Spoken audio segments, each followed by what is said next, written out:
My main goal of 2026, I recently reframed, is to figure out exactly, precisely where Catacombian Games fits in the indie board game ecosystem.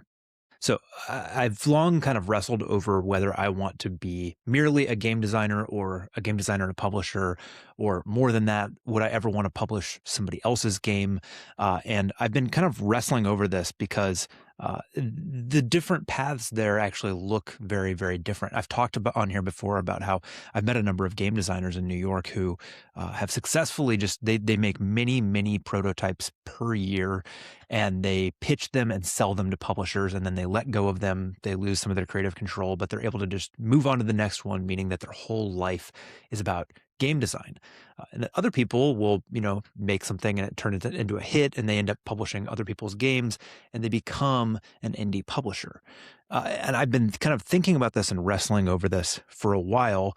And I just last week was at this really cool event at NYU Game Center, where they had this really great guest, Brian Bornmeuller. I hope I'm pronouncing that correctly. And he was a speaker. He works at Asmodee, massive, enormously successful publisher and distributor. And he is also a game designer himself. He made these Lord of the Rings card games that are really, really cool.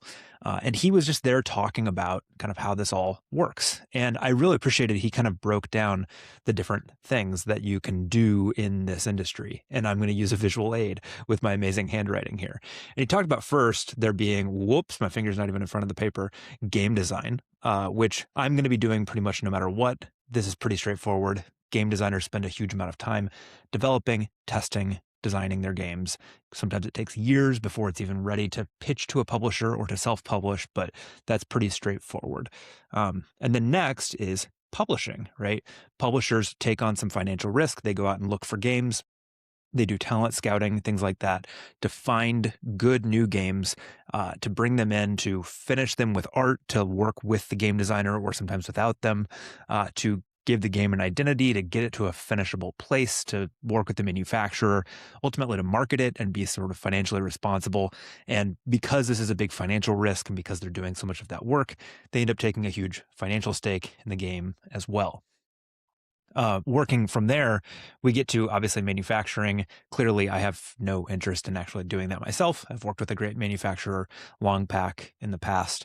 And then from manufacturing, we get into distribution, which I've talked on here before, in some ways is like the final boss, I think, of independent game publishing. So I published my own card game, Colossi, so I've done the game design and publishing pieces of that.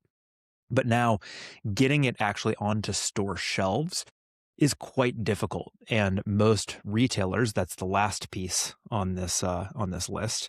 Most retailers want to work with kind of like big consolidators because they don't want to have relationships with 1,000 different publishers.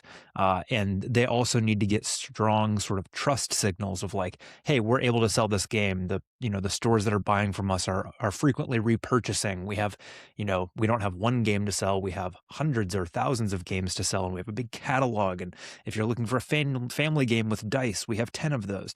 And that's just a very, very different pitch from what I've been able to do with Colossi because I am this tiny publisher with one game.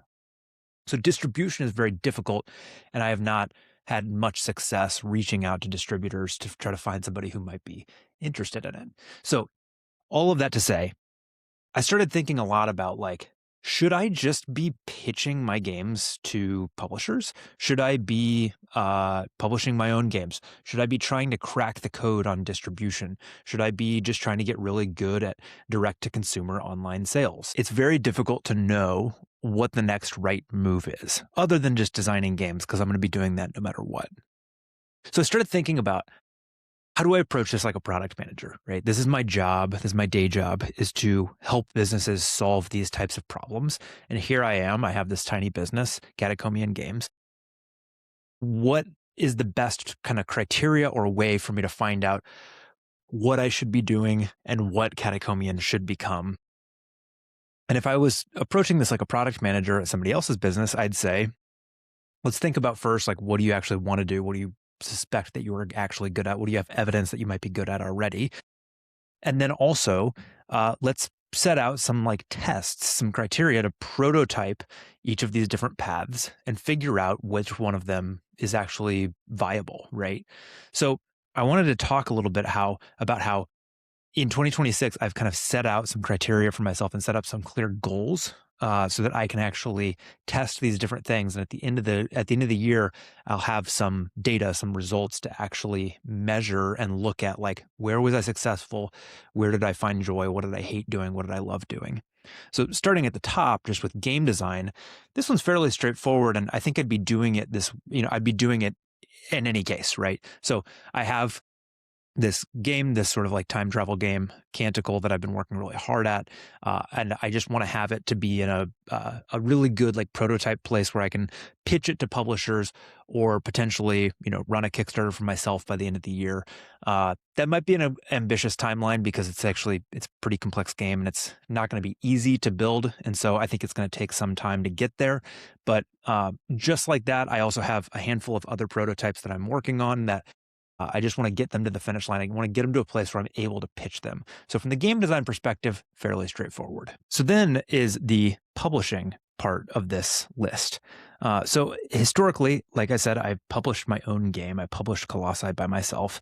And I'm interested in probably doing this again because I actually think that I'm good at it. I think this is part of where like good taste and working with artists and having the ability to like craft something into a finished product is actually a strength of mine. And I think that I'm really proud of what we did with Colossi, and I want to do it again. The idea of handing over a prototype to another publisher sounds very scary to me, having them like replace it with art that I don't like and losing creative control over it.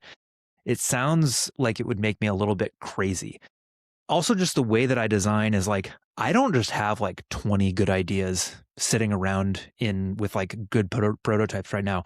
I typically work on like one thing at a time, and I spend years getting it to where it is just how I like it, and then I'm ready to publish. And so part of me thinks that in my perfect world, I would like to continue doing the publishing thing. Obviously, I'm not going to be doing manufacturing, and I'm not going to be doing retail either. So then that leaves this question about distribution.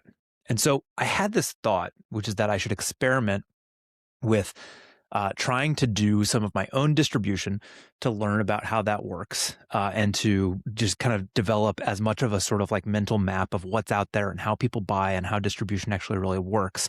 And so I've set a few goals for myself. One of them is to do interviews. So I really love to do user interviews as a product manager. I think it's one of the most important ways that you actually figure out what your product is supposed to be and how it's going to be received. And so if I was building a software product, I'd go talk to users. I'd go talk to prospective customers to just like hear from them and like have really open-ended conversations with them to understand how do they think, what are they worried about, what problems do they need solved. And so in the same way, I want to get into 5 serious conversations with distributors. Even if they tell me right out the gate, like, hey, Colossi is not a fit for us, we're not going to do this. I'll say, yeah, no problem at all.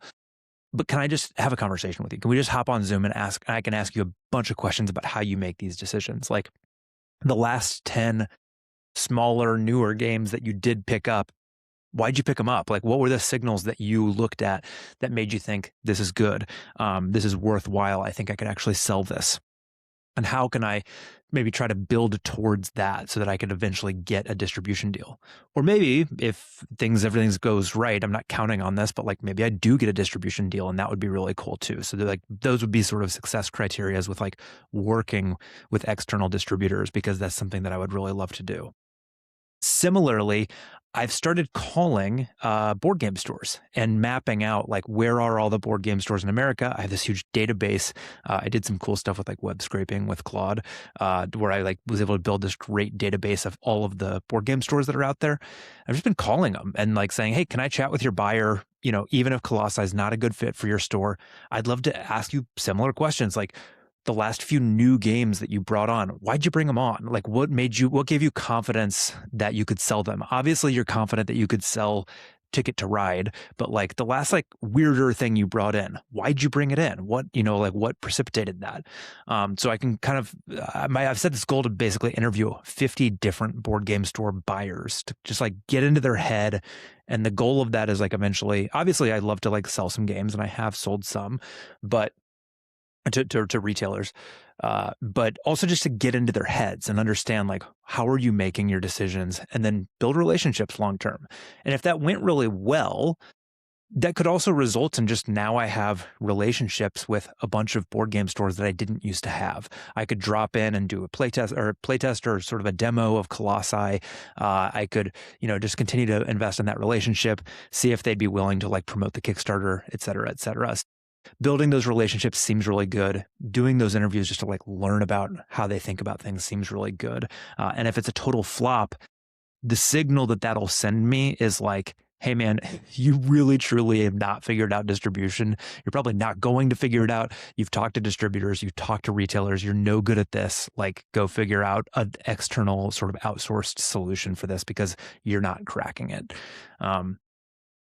Meanwhile, I also want to kind of reinvest in my own sales engine.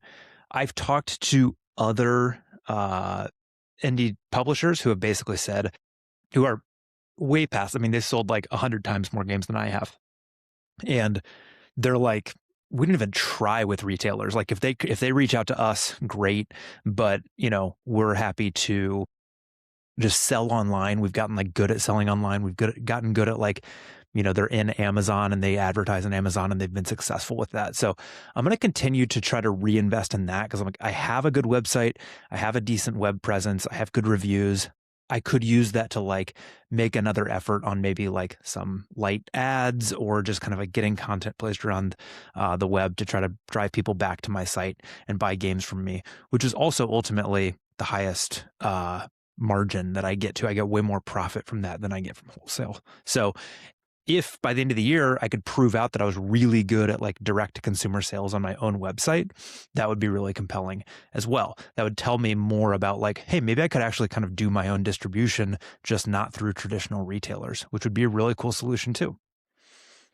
Finally, I want to just practice pitching to publishers. I heard from a bunch of people recently who have talked about how pitching to publishers really helped them refine what the game was. And part of this whole thing that Brian Bornmeuller was talking about was like, go get practice just like talking to publishers who, field pitches all the time. And if you start pitching your game and you think it's really good and you get blank stares and you get confusion and they say, oh, there's 100 games like this already.